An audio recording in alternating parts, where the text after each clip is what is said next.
This is RTV6 News at 7, working for you.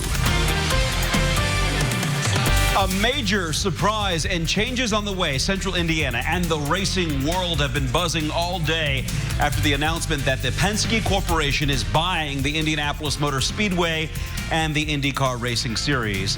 Thanks for joining us here at 7 o'clock. I'm Mark Mullins. And I'm Amanda Starantino. The sale of IMS ends more than 70 years of ownership by the Holman family, but Penske is already a major name at IMS. Roger Penske is the winningest Indy 500 team owner in history with 18 victories. The sale will be official once all the government approvals and conditions have been met, but the new owners are already looking at what the future holds for the Indianapolis Motor Speedway. There'll be lots of changes as we go forward the industry, and we got to be sure that we stay ahead of that. And the opportunity to use this speedway, for multiple purposes and get the utilization that's due, I think will be one of the great challenges, but also one of the great opportunities. So let's check in now with RTV6 sports anchors Dave First and Brad Brown. They've been on top of this historic change of ownership all day. Good evening, everyone, from the Indianapolis Motor Speedway. Hard to believe now, in the last 74 years, one company, one man, earlier than that, Tony Hulme, the late, great former president of the Speedway, owned this facility. Now it is owned by Roger Penske and the Penske Corporation, Penske Entertainment, that just began a month ago. Little did we know then what this could become now. Yeah, quite the deal here. 110 years we've been here at 16th and Georgetown with his oval behind us, and here we are today, and this all happened so quickly. It's rare that something this big kind of slides under the radar as it did. I think that's a key to just how savvy a businessman Mr. Penske is, right, and the business dealings that he has, and now getting a chance to take over this operation that includes the Speedway, the IndyCar Series, IMS Productions, and everything that goes with it. What's your biggest takeaway? Mine is, while you think about it, mine is how happy that Tony George seemed to be at the news conference. Yes, it was an emotional time, giving up something the family had had for 74 years. That aside, though, he seemed pretty at peace with this decision, as did the rest of the family. What stood out for me was Roger instantly talking about the future, everything looking forward, and saying that sometimes you have to break the glass to come up with something new. They are wide open to everything here. It's all on the table now. 24-hour racing, sports car racing, night racing, double headers, bigger concerts, bigger events. They're ready to turn this into something more than just what it's been, while still hanging on to what's made it so good, particularly these last few years. He even mentioned Formula One, which I sat up in the chair. I'm like, whoa. And so he told me afterwards, I have had no discussion with Formula One, haven't talked to anybody. I'm just throwing out ideas. Yeah. But to your point, everything's wide open for this Speedway moving forward. Now the Penske Corporation owns the Indianapolis Motor Speedway. Much more at 11 for now. Brad Brown, Dave First, Rtv6 Sports. All right, thanks, guys, for that. Drivers like Graham Rahal and Dario Franchitti have been weighing in on Twitter, thanking the Holman George family for their years of stewardship over IMS. We're also hearing from state and local leaders. Governor Holcomb released a statement saying in part that he, quote, couldn't be more excited about the future of Indianapolis Motor Speedway with the captain Roger Penske at the helm. And the town of Speedway itself says, quote, we are confident that Penske Entertainment Corp will build upon the progress made by Holman & Co. and continue to honor the traditions that make our town and the Indianapolis Motor Speedway so iconic. And on Speedway's Main Street, Charlie Brown's Pancake and Steakhouse is a popular spot with drivers and race fans. We talked to people who were just hearing the news about the Indianapolis Motor Speedway. I've been going to the race since I moved here back in the 80s, so I've seen it in its lulls, and I've seen it's coming back, so hopefully it will continue on the uptrend. I think it was inevitable that something was going to happen, and then as long as it was Penske, I'm okay with it. Well, a big day in Speedway and for all of Central Indiana. You can find more of our RTV6 coverage right now at theindychannel.com. And coming up tonight at 11, you'll hear from a local economist who says the changes on the way for IndyCar and IMS could mean more money and more jobs for the area. That's at 11. Now let's check in with Storm Team 6 Chief Meteorologist Kevin Gregory. And I take you right back to the track. There's a look at the front straightaway scoring pylon. First turn down there. A dry evening in spots. We do have some very light showers. I'll show this to you in a second. 40s on the west side of Indy. Castleton's at 51, Greenwood 50. Temperatures steady this evening. falling tonight once the rain stops. The rain will continue here the next several hours, and in most cases just sprinkles, but there'll be some very light showers around. Temperature continues to hover around the 50-degree mark through 9 o'clock, and then as we get overnight, the showers are leaving. If that's happening, what's arriving for your Tuesday? I'll focus on that coming up. See you soon, Kevin. Thank you. A Zionsville mother says she's worried about the way her son's school handled a potential threat, saying she doesn't think parents were notified soon enough. Our Megan Santorum is working for you to get answers from the district about what is being done to keep kids safe and to notify parents. A scary and rumor-filled morning. That's how some describe October 21st at Zionsville High School. This after a student was accused of making threats over the weekend and posting pictures with some sort of gun on social media. I think most of us that knew about it, moms and students. So that's when this mother says rumors started. There were so many rumors, some parents say they even decided to keep their kids home from school on Monday. Deb Wagner was one of them. She tells us she didn't get any answers from the district until 11:30 Monday morning when a non-emergency alert was sent out. The alert notified parents that the threat was non-specific. It says the student who posted it was not in school and police were investigating. We asked district leaders why they waited to send the alert out, and according to the superintendent, the policy is to send notifications when there's a direct or imminent threat to student safety. In this case, he says there was not. The email was only sent to clear up ongoing rumors.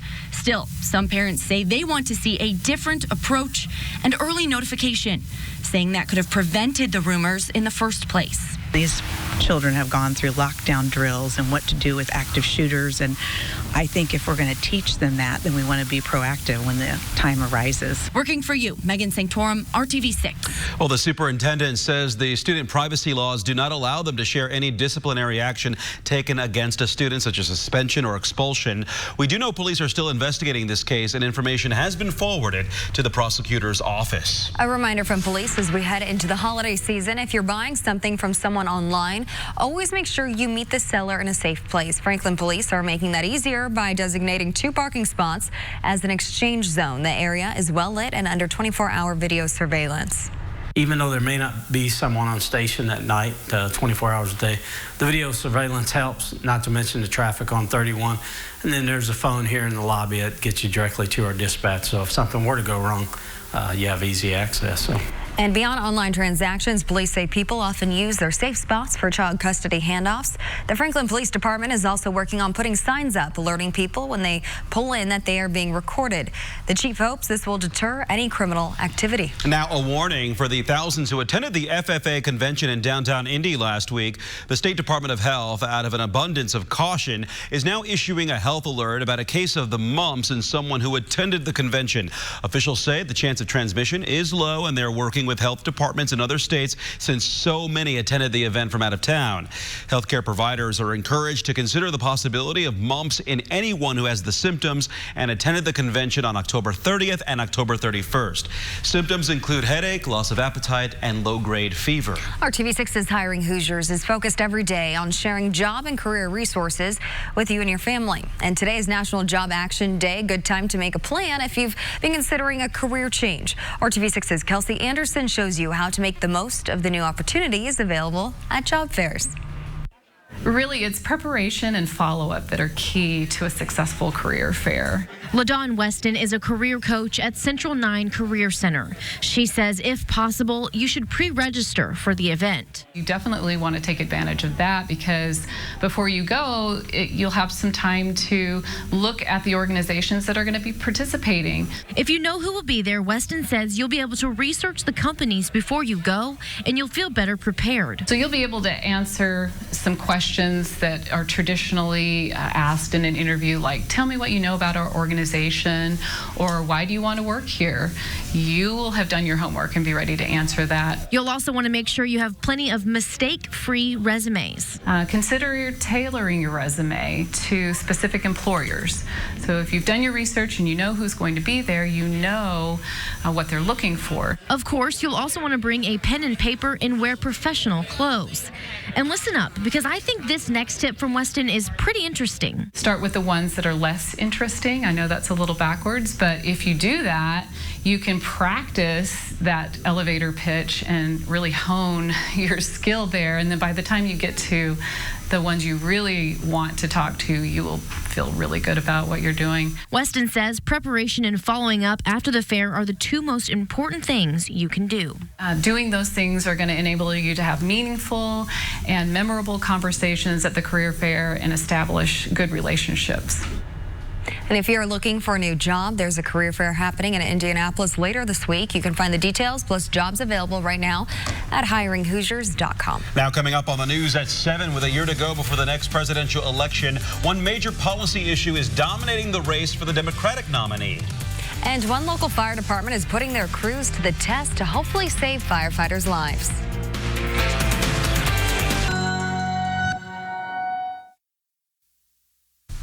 Welcome back to the news at 7. Polls open tomorrow morning at 6 a.m. for the 2019 election.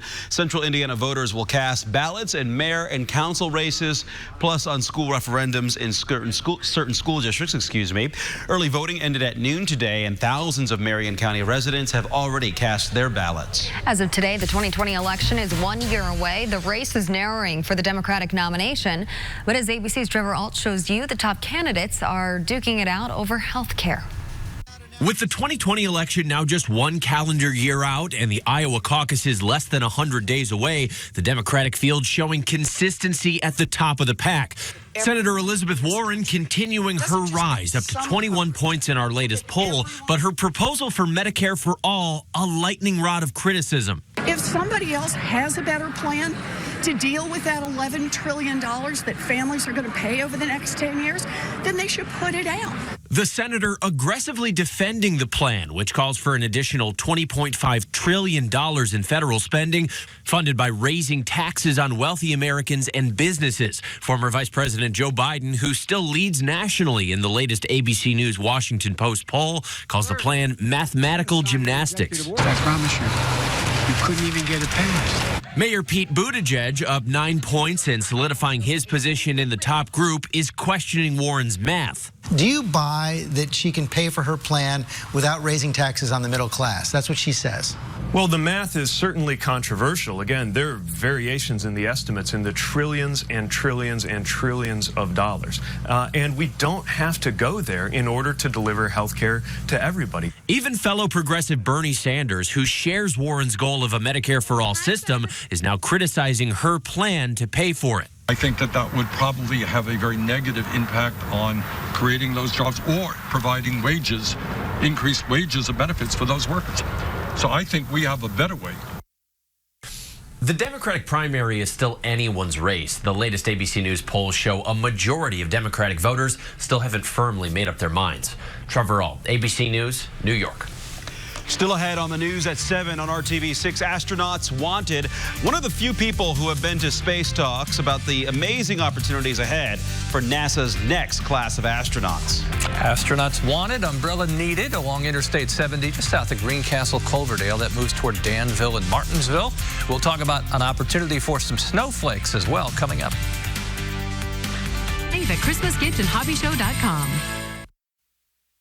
This is Rtv6 News at 7, working for you. Welcome back. Today, dozens of firefighters were tested for a risk you might not realize they face on the job. Along with facing dangerous situations to rescue people, firefighters are also at a higher risk of cancer. Today, 150 Wayne Township firefighters underwent liquid biopsies, which can give doctors an early indication of cancer in the body. With the biopsies, firefighters can start treatment earlier and increase their chances of survival. We're exposed to so many more carcinogens on a daily basis than the average person. Even when we wear our air mask, those carcinogens still get in our gear and get absorbed by our gear and can get in our skin. Wayne Township fire officials say they hope other departments take note and perhaps offer similar testing to their firefighters in the future. Right now, NASA is working to recruit new astronauts to go on missions to the moon. Lisa Nieves shows you the big role astronauts play in the future of space exploration. 3, 2, 1. Only 536 people in the world and liftoff of Endeavour know what it's like to be blasted from Earth and into space. This is Mission Control Houston. NASA astronaut Stan Love is one of them. Our mission was STS-122. Love went into space for the first time in 2008. Of course, it was amazing. The experience of driving out to the launch pad, strapping into that gigantic, steaming, hissing spaceship, having the countdown, and then all the shaking and thrust of launch, coming up into space, and the engines shut off and you're floating weightlessness. Getting to feel that, getting to space, was always his dream. Actually being there, though, inspired another one. I look forward to a world where more people can have the experience of flying in space and maybe have a little more time to enjoy looking out the window and seeing the Earth, seeing the stars. For the past decade, astronaut Stan Love has focused on making space exploration possible for more people. But I'm working on the cockpit displays and controls, the control sticks, the computer displays, the switches on the Orion spacecraft, which is going to fly the Artemis missions. The Artemis mission, expected to launch next year, will mark a big moment in space history.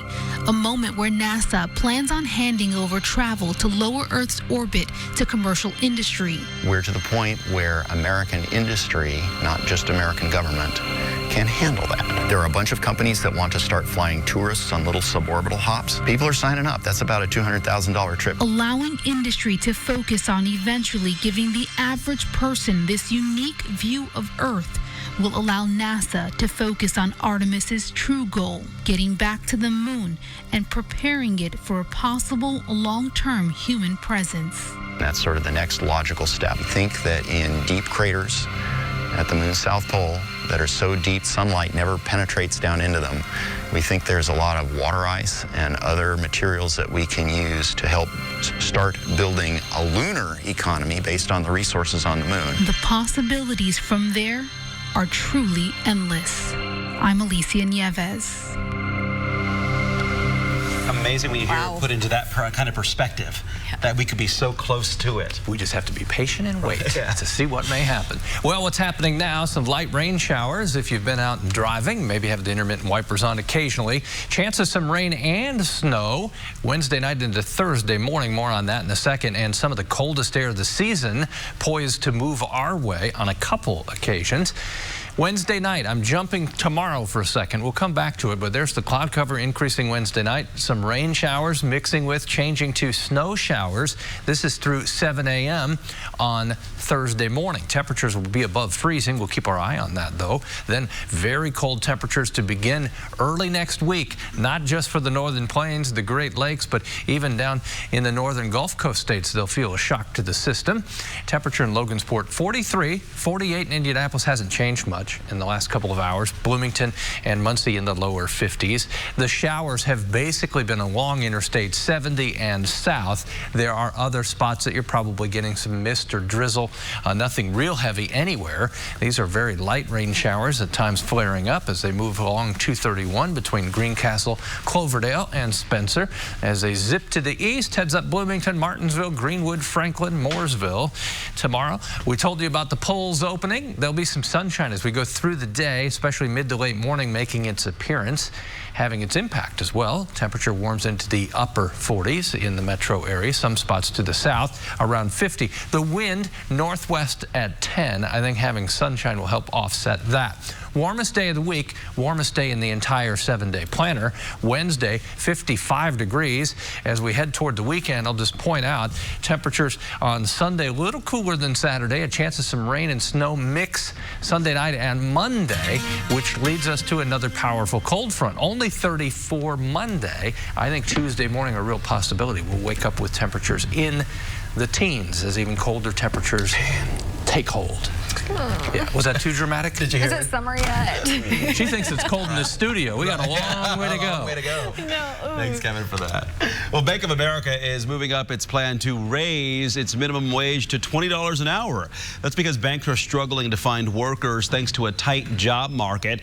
Bank of America previously planned to increase paychecks from 2021, but the bank is bumping up its timeline to next year, saying it wants to share the company's success with its employees.